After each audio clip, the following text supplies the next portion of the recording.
Hi folks, Dick Coughlin here. Just before I play you this video, sorry for the quietness on this channel over the last few weeks, but I got suspended. There was a video that got flagged that for some reason got unflagged and is now back up. I have no idea what's going on.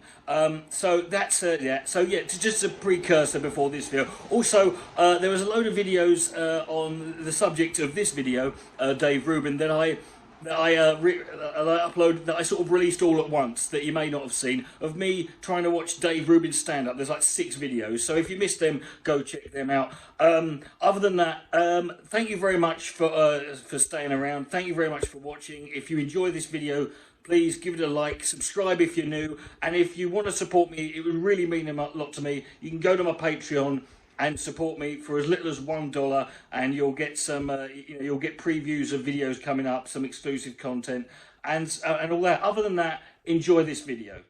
Way back on the 28th of April in 2020, literature and the published word was attacked, not just as an industry or a profession, but as a very concept itself, when Dave Rubin released his first and hopefully only ever book entitled Don't Burn This Book.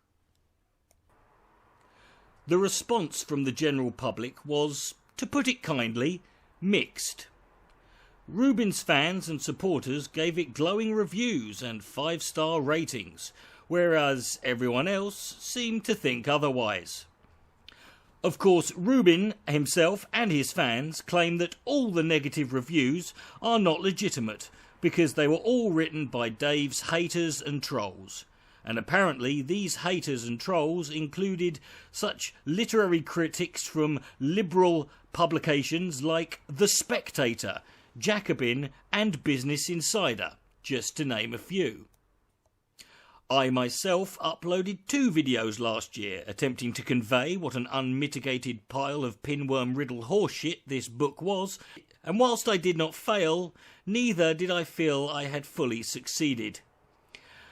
I'm not saying Dave Rubin can't handle criticism, but after only a few days of after the book's release, he had received so many 1-star ratings on Amazon that he sent out a tweet declaring that they are literally doing modern book burning. Now, modern book burning, I would assume, is like old book burning, wherein books are burnt. But of course, we didn't realise that this included giving something 1 star on Amazon. And I don't know about you, but I cannot tolerate someone misusing the word literally when that person is now a published fucking author. But if that is how Dave wants to play, then I say, let's play. Therefore, I, Dick Coughlin, Brother Neuro, have decided to give this book the most comprehensive and thorough critical dismantling that I possibly could in what will be at least a 10-part video series. That's 1 video dedicated to deconstructing everything that's wrong with each chapter of Don't Burn This Book. So, let's get this bitch's baps out and shove her up the runway. I'm Dick Coughlin, and this is Everything Wrong with Dave Rubin's book, Chapter 1. Number 1. The image that he presents of himself and the book is very confusing. Given the deliberately provocative title, Don't Burn This Book, and the unsettling historical imagery and the ideas that it invokes, the initial assumption from the audience is that the contents of this book is going to be highly controversial and full of radical ideas that challenge and threaten to undermine the status quo. However, this perception is immediately contradicted by the quote from Jordan Peterson at the very top of the cover, where Jordan Peterson describes as topical, engaging, personable, and above all, reassuring. Now, I'm no historian, but I'm fairly certain that the Nazis were not burning books because they felt that the contents was far too reassuring for them. And comedians, which Dave claims to be, like George Carlin, Bill Hicks and Lenny Bruce, have never been referred to, as far as I know, being the most reassuring of social commentators. 2. Almost none of the endorsements are actually about the book. Now, to be fair, this section is referred to and called Praise for Dave Rubin, and not specifically his book, but this begs the question, why not? Authors usually distribute and send out what are known as ARCs, or ARCs, Advanced Review Copies, to reviewers and magazines from 3 to 6 months before the book is officially released. This is how so many books are able to put positive quotes and reviews and ratings on the book's sleeve and cover on the day that it goes on sale. Rubin evidently didn't do this, or if he did, he chose not to use any of the feedback he received. The only person who even mentions his book is Ben Shapiro. And quite frankly, getting a literary endorsement from Ben Shapiro is like a comedian getting an endorsement from Dave Rubin. Because Dave Rubin is to comedy, and Ben Shapiro is to literature what polio is to good legs. Number 3, he dedicates the book to Ben Affleck. Just a whole page, it just says, for Ben Affleck.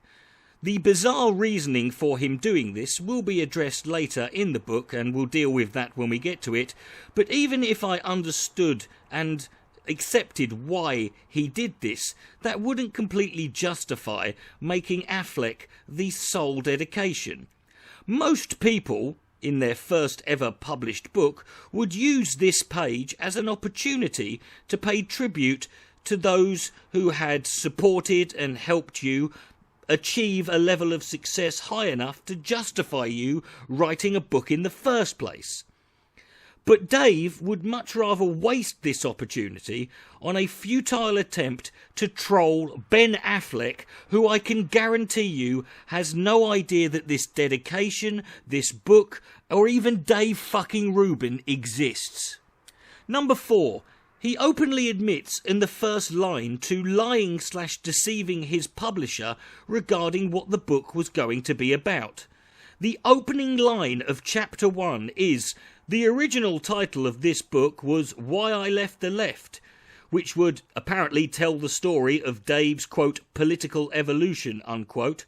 But according to Dave, he conveniently changed his mind, quote, as soon as he cashed the publisher's advance check. Now, I don't think the original idea for the book would have been any better, and nor do I think any of his fans, nor indeed his publisher, should give a shit, as apparently they don't. But I do think this just demonstrates how little respect Dave has for either of them. Number 5. Dave seems to be confused, or just doesn't know or care, what the target audience for this book is. At first, he addresses the reader in a way that assumes that they are someone who already agrees largely with Rubin's overall premise and politics, stating that you don't need me to tell you that the left has completely lost its mind. But then he goes on to claim that his book serves as a, quote, roadmap for those who want to know how to leave the left. Well, if you're already familiar and on board with pretty much everything, politically and ideologically that Dave Rubin believes, then you don't need a roadmap.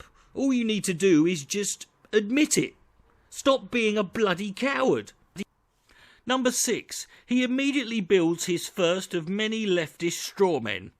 This mostly consists of him deliberately, in my opinion, misusing and misrepresenting the words tolerance and diversity to include not just races, genders, sexualities, creeds and religions, but to include all other ideas and opinions, no matter how bad, objectionable, outdated or wrong they are. He does this whilst completely ignoring or outright denying that conservatives or right-wingers have ever embraced this exact attitude, but also like to extend it to include Not just ideas, but also people of races, religions, genders and sexualities that are different from their own. Number 7. He proceeds to compare the act of watching, reading or listening to any form of conservative content or media to masturbation. Never outright saying it, but the implication is obvious. Asking questions like, do you secretly watch Fox News with your finger on the back button in case someone enters the room? No, Dave. Nobody has ever done that, ever. Do you hide your subscription to Ben Shapiro's podcast? No, Dave. Do you know why? Because just because I subscribe to someone's podcast doesn't mean I agree with them. But even if that was the case, my podcast subscriptions are not publicly accessible. They're on my fucking phone. Do you dither over what's diplomatic to post on your Facebook feed? You mean, do I pause and think before I post something on Facebook? Yes, Dave, I do. Do you know why? Because I'm not a reactionary prick who lives on instinct and blind prejudice and assumes that the first thing that just pops into my fucking head is necessarily the most reasonable or sensible thing to say. Now, I'm going to stop there, but he just goes on and on and on asking similar questions, mentioning other conservative pundits, and he goes on just doing it for far too long because, and this is another point that's very, very prevalent throughout the book, Dave simply doesn't know how to self-edit his material, and he constantly overwrites all of his jokes, not in a Stuart Lee kind of way where he is doing it to deliberately push the boundaries of of how far he can take it, but then ultimately making it funny, and that in itself becomes the joke. No, he's doing it to the point where it becomes quickly very tiresome because you figured out what he's talking about. He's made his point, and it's just getting boring and tedious. Number 8. Despite being totally against identity politics, Dave really cannot wait to tell you that he's gay! In the most clumsily unsubtle and ham-fisted way possible, he then attempts to equate the experience of being a closeted conservative with his own personal experience of being a closeted homosexual. As with the previous point, this story goes on for far too fucking long, contains far too much unnecessary information, and almost certainly contains a significant amount of artistic license, aka bullshit. Number 9. Dave constantly phrases very simple pieces of information in a way that don't make sense. For example, when talking about coming out at the age of 25, he says, quote, I lived as a closeted gay man for 25 years, unquote. Well, clearly you didn't do that, did you, Dave? I mean, you didn't live as a closeted gay man for 25 years, because you weren't a man for 25 years, and you certainly didn't know you were a gay man for 25 years. I very much doubt that you had total awareness and understanding of your sexual orientation from the day you were born.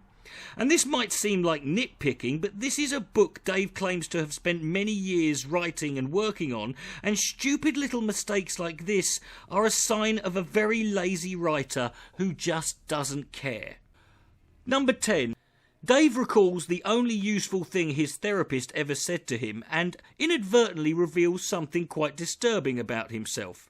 Quote, she said I had the perfect blend of Catholic and Jewish guilt.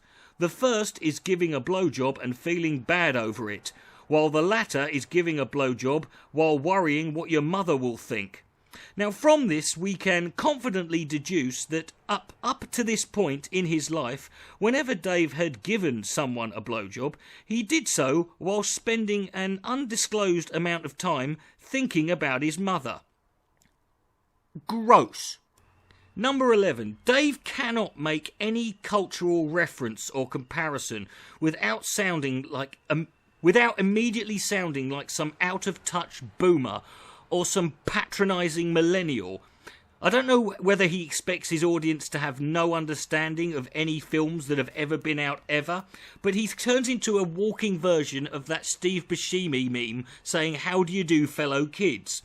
When attempting to describe his blurred vision induced by alcohol when he walked through New York one night, he writes, "It was like a scene from Christopher Nolan's psychological sci-fi movie Inception, or Woody Allen's Deconstructing Harry, in which Robin Williams is forever out of focus from the rest of the cast." Dave, just write Inception!